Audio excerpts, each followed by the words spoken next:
Well, he's a singer, songwriter, and even a former chicken chain mogul.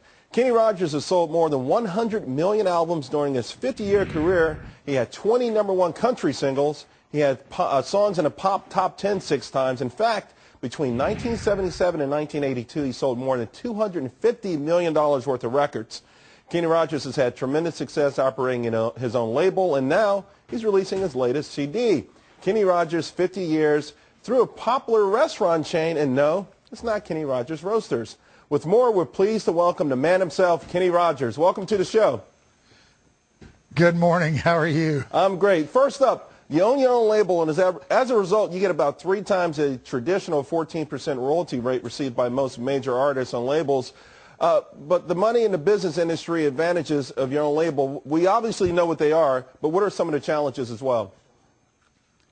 Well, you know, today's record business is totally different. The model is so totally different from what it was even 10 years ago. I mean, that's the beauty of this deal that we put together with Cracker Barrel, because, you know, they have points of purchase at 578 stores, and there are very few record stores that have that number of stores available to artists. And it's to me, it's a perfect audience for my product. You know, my deal is with Capitol Records, but this is a special project that we're doing for them that includes new music as well as, you know, 9 of my biggest hits, Islands in the Stream through the years, you know, and The Gambler, those kind of things. So it's a great combination of things, and it's an opportunity to kind of do something unique in the record business. Can you tell us a little bit about the new album? Who produced it, and are you trying to get a new audience involved in your music as well? Well, I mean, I think I've been around. You always want a new audience. I think what happens when you have that really comes from radio, though, because if you have a hit record, what it does is it brings new, younger people to your shows, which make the people who've been coming all along feel like there's something part of much hipper and something more special. But as far as musically goes, I think I'm kind of boxed into who I am and what I do best.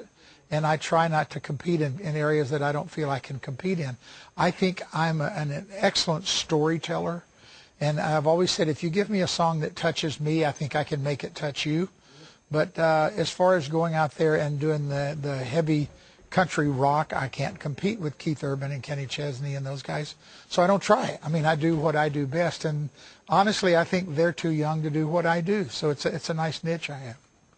How much of this Cracker Barrel partnership is not like some of the other things that we've seen with artists hooking up with retailers like Walmart, and of course, I think the whole Starbucks thing with Ray Charles really kicked this off.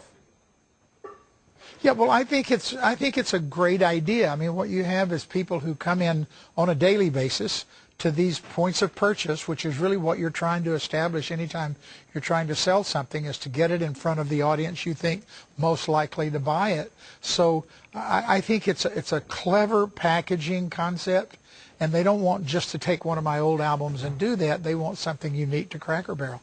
So that's what we've done for them. We've provided them with 3 brand new songs that are really wonderful pieces of music. Speaking of restaurants, Kenny, your name is forever linked, obviously, with Kenny Rogers Roasters. The chain is now a fast-growing player in the Asian restaurant industry, countries like Malaysia and China.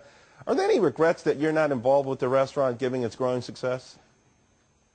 No, not really, because, you know, the guy who bought into the Malaysian part of that had a lot of money invested in Roasters, and I'm just thrilled that he could do that. I loved the company, and I think we got off to a bad start because what we had is we didn't have a centralized franchise. We ended up having 2 stores in Florida, 2 in Oklahoma, 2 in Texas, and we couldn't really advertise properly. It was a bad plan that didn't work, but we had a great product. So I was proud of the product and disappointed it didn't work. But, you know, that's what the deal is. I understand that. Kenny, you have always been one of my favorites. I don't know how many of these albums you're going to sell, but you got one buyer right here. Thanks a lot.